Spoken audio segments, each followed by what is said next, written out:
আসসালামু আলাইকুম এভরিওয়ান। মনের লেখন গল্পের শেষ পার্ট। আর আজকে আমি টেলিগ্রামে রাত 8টার সময় লাইভে আসছি, তো তোমরা চাইলে জয়েন হতে পারো। এই ভিডিওর কমেন্ট বক্সে টেলিগ্রাম চ্যানেলের লিংক পিন করা আছে, তোমরা গিয়ে জয়েন হয়ে যাও। তো চলো বেশি কথা না কইয়া গল্প শুরু করা যাক। থানার সামনে গিয়ে দেখি রিয়া বাইরে একটা পিস্তল নিয়ে হাঁটাহাঁটি করছে। আমাদের দেখে এগিয়ে এসে আম্মুকে বলল, আরে খালামণি, আপনি এখানে কোনো কাজে আসছেন নাকি আবার? আম্মু রিয়ার কথা শুনে বলল, এখানে তো কাজেই আসছি। আর রিয়া শোনো, আমি কি বলি, এত পরিশ্রম করতে হবে না, এখন আমার সাথে বাসায় চলো, তোমাকে নিতে এখানে আসছি। রিয়া বলল, না খালামণি, এখন আমি যেতে পারবো না। আর আমি এখান থেকে একটু দূরে একটা রুম নিয়েছি, মাঝে মাঝে আমার বাসায় যাবেন কিন্তু। রিয়ার কথা শুনে আম্মু বলল, আমি এত কিছু জানি না, তুমি আজ থেকে আমাদের বাসায় কাজ করবে। আগে যেই কাজ করতে ওটাই করবে, তুমি কি করো আর না করো তা আমি দেখে কি করব। এখন আমাদের বাসায় চলো বলছি। রিয়া বলল, প্লিজ খালামণি, আমাকে যেতে বলবেন না, আমি পারবো না। আগের রিয়া আর এখন যেই বর্তমান রিয়া আছে ওদের মাঝে অনেক পার্থক্য। এতক্ষণ ধরে আমি ওদের কথা শুনছিলাম, শুধু রিয়ার মুখের দিকে তাকিয়ে আছি আমি। একটা রিক্সা ডেকে আম্মুকে বললাম, আম্মু তুমি বাসায় যাও, আমি ওকে নিয়ে আসছি। আমার কথা শুনে আম্মু বলল, দেখিস আবার ঝগড়া করিস না, তাড়াতাড়ি বাসায় আসবি কিন্তু। আমি বললাম, আচ্ছা আম্মা জান, তুমি কোনো চিন্তা করো না, তুমি বাসায় যাও, আমি তোমার বৌমাকে নিয়ে আসছি। আম্মু আর কিছু বললো না, চুপচাপ রিক্সায় উঠে চলে গেল। আম্মু যাওয়ার পর আমি থানার ভিতরে চলে গেলাম। ওসির কেবিনের সামনে গিয়ে বললাম, স্যার আজকে আমার বউয়ের একটু ছুটি লাগবে, যদি দিতেন তো বেশ ভালো হতো। আমার কথা শুনে ওসি জিজ্ঞেস করলো, তোমার বউ আবার রিয়া নয় তো? আমি বললাম, জি স্যার, ও আমার বউ, আমরা বিয়ে করেছি 1 মাসের মতো হলো। আসলে লুকিয়ে বিয়ে করেছি তো এজন্য কাউকে বলা হয় নাই। আমার কথা শুনে ওসি রিয়াকে ডেকে বলল, যাও, আজকে আমি তোমাকে ছুটি দিলাম। তোমার যে বিয়ে হয়েছে, কই আমাদের তো কিছুই বললে না। মানলাম পছন্দ করে বিয়ে করছো, কিন্তু আমাদের তো জানাতে পারতে নাকি। তবে ওই রাসেল যে বলল। আমি বললাম, স্যার রাসেল ওর বড় ভাইয়ের মতো ছিল। রিয়া এখন চলো। রিয়ার হাত ধরে ওসির কেবিন থেকে ওকে বের করলাম। রিয়া আমার হাত ছাড়িয়ে বলল, আপনি যান, আমি যাব না বলছি না। আমি বললাম, যাব না বললে কি হবে ম্যাডাম, যেতে তো হবেই। আর এত ইগো দেখাবেন না আমাকে, যদি বেশি করেন তো এখান থেকে কোলে করে তুলে নিয়ে চলে যাব। রিয়া বলল, আমি যাব না বলছি তো, তুমি যাও। আমি একটা চেয়ার টেনে বসে বললাম, সকাল থেকে টেনশনের কারণে এখনো কিছু খাই নাই, তোমাকে নিতে চলে আসছি। তুমি কি চাও আমি না খেয়ে মারা যাই? আমার কথা শুনে রিয়া ভিতরে চলে গেল। যাক, তাহলে জায়গা মতো ওষুধ কাজে লেগেছে। কিছুক্ষণ পর রিয়া শাড়ি পরে ভিতর থেকে বের হয়ে বলল, চলেন এখন। আমি গাড়ির সামনে গিয়ে দরজা খুলে দিলাম আর বললাম, এখন ওঠেন। রিয়া বলল, না, আমি পিছনে বসবো, আপনার সাথে আমি বসবো না। আমি রিয়ার হাত ধরে সামনে বসিয়ে বললাম, চুপচাপ বসে থাক, নইলে কিন্তু খুব খারাপ হবে, এই বলে দিলাম। আমি রিয়ার পাশে বসে ড্রাইভ করতে লাগলাম। রিয়াকে নিয়ে আমি একটা নিরিবিলি জায়গায় চলে আসলাম। আমি গাড়ি থেকে নেমে ওকে বললাম নিচে নামতে। রিয়া নিচে নেমে বলল, আমাকে এখানে নিয়ে আসলেন কেন? আপনি না এখন বাসায় যাবেন? আমি বললাম, আমি আমার বউকে যেখানে খুশি সেখানে নিয়ে যাব, তাতে তোমার কি? হ্যাঁ। রিয়া বলল, এই আমাকে বউ বলবেন না কিন্তু। আমি রিয়ার হাত ধরে বললাম, ভালোবাসি দেখেই তো তোমাকে আমি বউ বলছি, আমাকে বিয়ে করবে না রিয়া? রিয়া বলল, না, আপনাকে আমি বিয়ে করব না, আপনাকে বিয়ে করার মতো আমার কাছে সময় নেই। আমি বললাম, এখন আমাকে বিয়ে করবেন কেন? আমাকে তো এখন দরকার নেই, এখন ভালো চাকরি করেন, প্রতিষ্ঠিত হয়েছেন, আমার মতো কত ছেলে এখন তোমাকে বিয়ে করার জন্য আসবে। রিয়া বলল, দেখেন, উল্টাপাল্টা কথা কিন্তু বলবেন না। আমি রিয়াকে কাছে টান দিয়ে ওর চোখের দিকে তাকিয়ে বললাম, একবার শুধু বলো আমি তোমাকে ভালোবাসি না, আমি তোমাকে বিয়ে করতে পারবো না, আমি চুপচাপ এখান থেকে চলে যাব, তোমাকে কথা দিচ্ছি। রিয়া চোখ বন্ধ করে বলল, আপনি মাঝে মাঝে এমন কিছু বলেন না, আমাকে একেবারে নার্ভাস করে দেন, প্লিজ এখন আপনি বাসায় চলেন না, আমার একটুও ভালো লাগছে না। আমি বললাম, রিয়া আমি জানি ওই রাসেল তোমার সাথে কি কি করেছে, আর তোমার প্রতিটা অভিশাপ আমার উপর পড়েছে। দেখো আমার হাতগুলো রিক্সা চালিয়ে কি অবস্থা হয়েছে, আমার বাবার কি কম টাকা পয়সা ছিল, তাও আমার ঠিকানা হয়েছে রাস্তায়। এরপরেও আমি কাউকে কিছু বলি না, সহ্য করে নিয়েছি। আমি মনে মনে চিন্তা করতাম কি জানো, আমার রিয়াও তো ঠিক এমন গরিব ঘরে জীবন কাটাই, রিয়া পারলে আমি পারবো না কেন? এখন আমি আমার জীবন নিয়ে চিন্তা করি না, শুধু ভয় হতো আমার এক জায়গায় আমি যেন আমার রিয়াকে আবার হারিয়ে না ফেলি। কতটা যে ভালোবাসি আমি তোমাকে বলার বাইরে, তবে আমার মনে হচ্ছে আমি তোমাকে সত্যি সত্যি হারিয়ে ফেলবো। রিয়া হাত দিয়ে আমার চোখের পানি মুছে দিয়ে বলল, কান্না করবেন না, আপনি জানেন না আপনার কান্না আমি সহ্য করতে পারি না, আপনাকে ভালোবাসি দেখে আমি আপনার জন্য এত কিছু করি, এরপরও কেন বুঝেন না? নিজে তো কষ্ট পাবে, সেই সাথে আমাকেও কষ্ট দিবে। আমি রিয়াকে জড়িয়ে ধরতে যাব, তখন রিয়া আমাকে বলল এখন জড়িয়ে ধরতে হবে না, এখন বাসায় চলেন, আগে গিয়ে দেখি বাসায় সবাই কি করছে। আমি বললাম একটা কিস পাবো না? রিয়া বলল চুপচাপ গাড়িতে ওঠেন বলছি, নইলে মাথা ফাটাবো। রিয়ার কথা মতো আমি গাড়িতে উঠে গেলাম। রিয়াকে নিয়ে বাসায় যাওয়ার পর সবাই বেশ খুশি হয়েছে, আর বিশেষ করে আমার মেয়ে মাহি খুব বেশি খুশি হয়েছে। খাবার শেষে সবাই মিলে সবাই বসে আড্ডা দিচ্ছি, তখন আমার আম্মু রিয়াকে বলল তাহলে আমরা তোমাদের দুইজনের বিয়ে ঠিক করে ফেলি, কি বলো রিয়া তুমি? আম্মুর কথা শুনে রিয়া বলল আমি এখন বিয়ে করতে প্রস্তুত নই, আমার আরও সময় লাগবে। আমি দাঁড়িয়ে বললাম আম্মু তোমরা একটু বসো, আমরা রুম থেকে আসছি। ও বিয়ে করবে না মানে?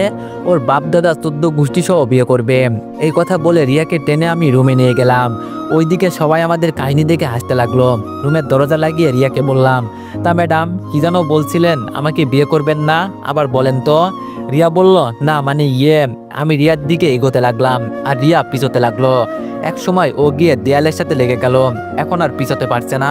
রিয়া আমার দিকে তাকিয়ে বলল এই আপনি কি করতে চাইছেন বলেন তো, প্লিজ এইরকম করবেন না, আমার ভয় করে।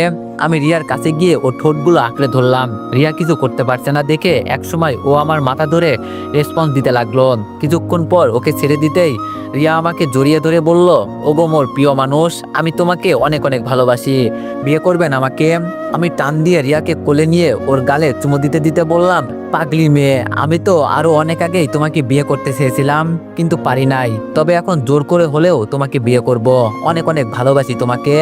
রিয়া বলল উম্মা আমার পাগল জামাই, এখন বাইরে চলেন, সবাই অপেক্ষা করছে আমাদের জন্য, আর আমাকে নিচে নামান বলছি। আমি বললাম নিচে তো নামাবো না, এভাবেই সারা জীবন তোমাকে আগলে রাখবো। রিয়াকে কোলে নিয়ে রুম থেকে বের হলাম।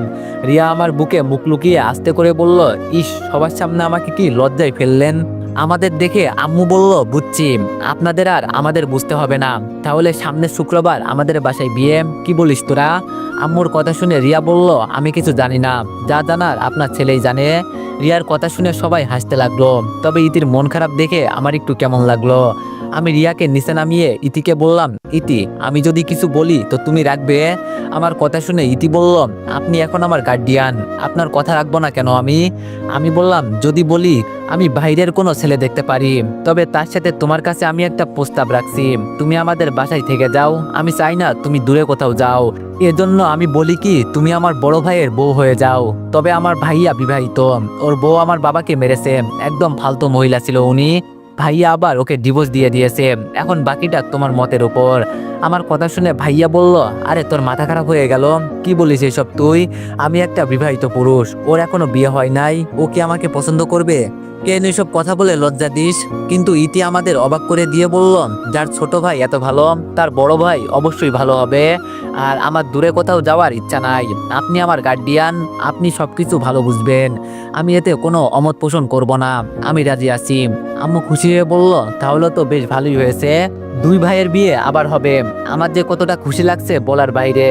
যাক ভালোই হলো, ইতি আমার কথা শুনে ভালোই ভালোই রাজি হয়ে গেল। রাতে রিয়া মাহিকেও রুমে নিয়ে গেল, আজকে নাকি মাহি রিয়ার রুমে থাকবে। তবে আমার তো একটুও ঘুম আসছে না, মন শুধু বলছে রিয়ার কাছে যেতে। আমি রুম থেকে বের হয়ে রিয়ার রুমের সামনে যেতে লাগলাম, গিয়ে আস্তে করে ডাক দিলাম রিয়া মাহি কি ঘুমিয়েছে? ভিতর থেকে রিয়া বলল কিছুক্ষণ হলো ঘুমিয়েছে, কিছু কি বলবেন আর? আমি বললাম তোমার রুমে আমি কি যেন একটা রেখে গেছি মনে হচ্ছে, দরজাটা একটু খোলো তো। রিয়া দরজা খুলে দিয়ে বলল তাড়াতাড়ি করেন, আমার আবার খুব ঘুম পেয়েছে। আমি ধপ করে রিয়াকে কোলে নিয়ে বললাম আমার মেয়ে এখানে থাক, তোমাকে ছাড়া আমার কোনোভাবেই ঘুমানো সম্ভব নয়, এখন আমার রুমে চলো। রিয়া বলল এই ছাড়েন কিন্তু ভালো হচ্ছে না, আমাদের এখনো বিয়ে হয় নাই। আমি রিয়াকে আমার রুমে এনে দরজা বন্ধ করে দিয়ে বললাম বিয়ে হয় নাই তো কি হয়েছে, তুমি আমার সবকিছু, আমার শুধু তোমাকে লাগবে। রিয়া বলল প্লিজ পাগলামো করবেন না, বিয়ের পর যা করার ইচ্ছে হয় তাই কইরেন, এখন ছাড়েন বলছি। রিয়াকে বিছানায় ফেলে দিয়ে আমি ওর উপরে শুয়ে বললাম এতদিন পর তোমাকে কাছে পেয়েছি, কিভাবে ছেড়ে দিব? রিয়া বলল আমাদের বিয়ে হয় নাই কিন্তু এখনো। আমি বললাম ধুর বিয়ের মাথা খাইছি, বিয়ে পরে আগে বাসর রাত। এই কথা বলে আমি রিয়ার নাভিতে চুমু দিয়ে বললাম আজকে পুরো রাউন্ডে খেলা হবে পুলিশ ম্যাডাম।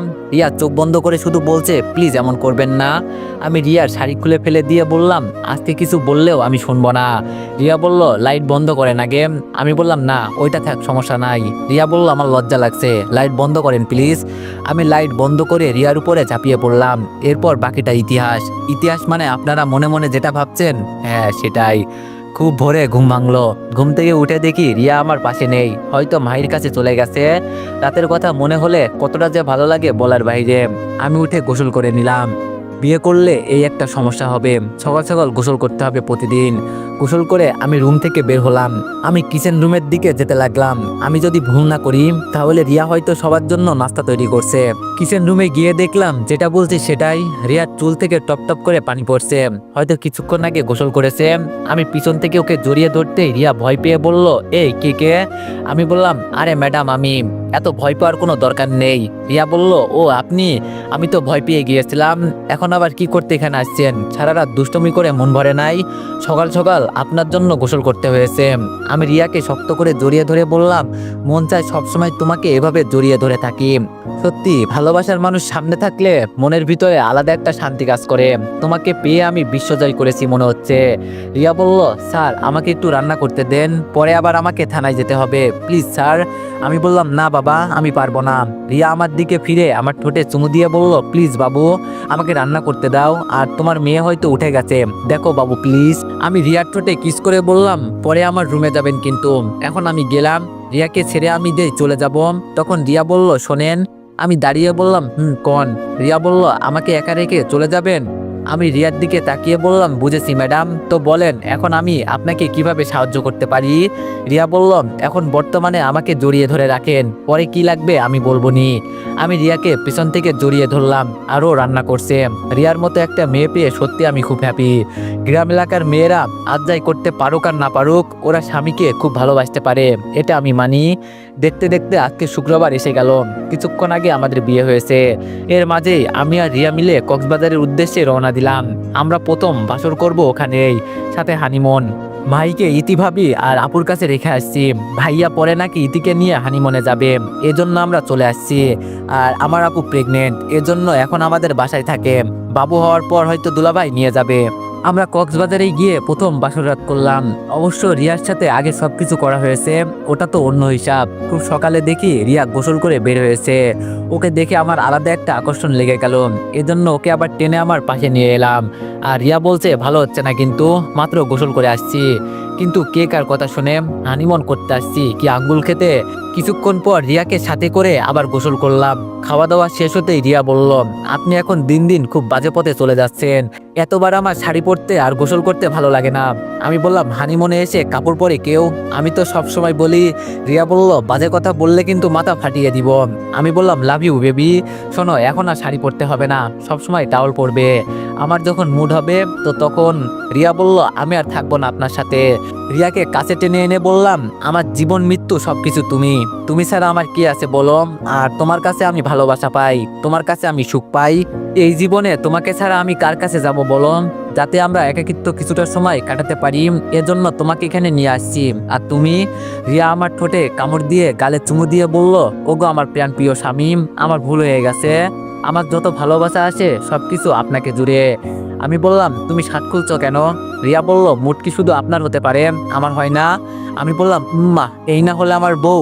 রিয়ার সাথে কিছুটা একাকিত্বের সময় কাটিয়ে বললাম, রেডি হয়ে নাও, এখন আমরা বের হব। আমি ফ্রেশ হয়ে রেডি হতেই দেখি রিয়ার টাওয়াল পরে বসে আছে। আমি ওকে দেখে বললাম, কি ম্যাডাম এভাবে বসে আছেন কেন, রেডি হন। রিয়া বলল, আমি তো রেডি হয়ে বসেই আছি, তুমি না বললে হানিমুনে এসে কে আবার কাপড় পরে? এজন্য এখন থেকে টাওয়াল পরবো সবসময়। রিয়াকে জড়িয়ে ধরে বললাম, এটা শুধু আমার জন্য, অন্য কেউ আমার বউকে দেখলে আমার বুঝি ভালো লাগবে? তুমি আমার পার্সোনাল, তাই সবকিছু আমার জন্য স্পেশাল। এজন্য তোমাকে কেউ অন্যভাবে দেখুক আমি চাই না। রিয়া বলল, আপনি আমাকে তাহলে শাড়ি পরিয়ে দেন মশাই। আমি বললাম, শাড়ি পরিয়ে দিলে এখন আবার অন্য কিছু হয়ে যাবে, পরে নিজেকে কন্ট্রোল করতে পারবো না, প্লিজ ম্যাডাম আপনি কষ্ট করে পরে নেন। রিয়া বলল, ওগো আপনি একটু দাঁড়ান, আমি রেডি হচ্ছি কিছুক্ষণের ভিতরে। একটু পর রিয়া রেডি হয়ে বলল, এখন চলেন। রিয়ার হাত শক্ত করে ধরে বললাম, চলেন বেবি। রিয়াকে নিয়ে কক্সবাজার ঘুরে ঘুরে দেখতে লাগলাম। আর এই হানিমুনের মাঝে আমাদের গল্প শেষ হয়ে গেল। সবাই ভালো থাকবেন, সুস্থ থাকবেন, আল্লাহ হাফেজ। আবার নতুন কোনো গল্পে দেখা হবে।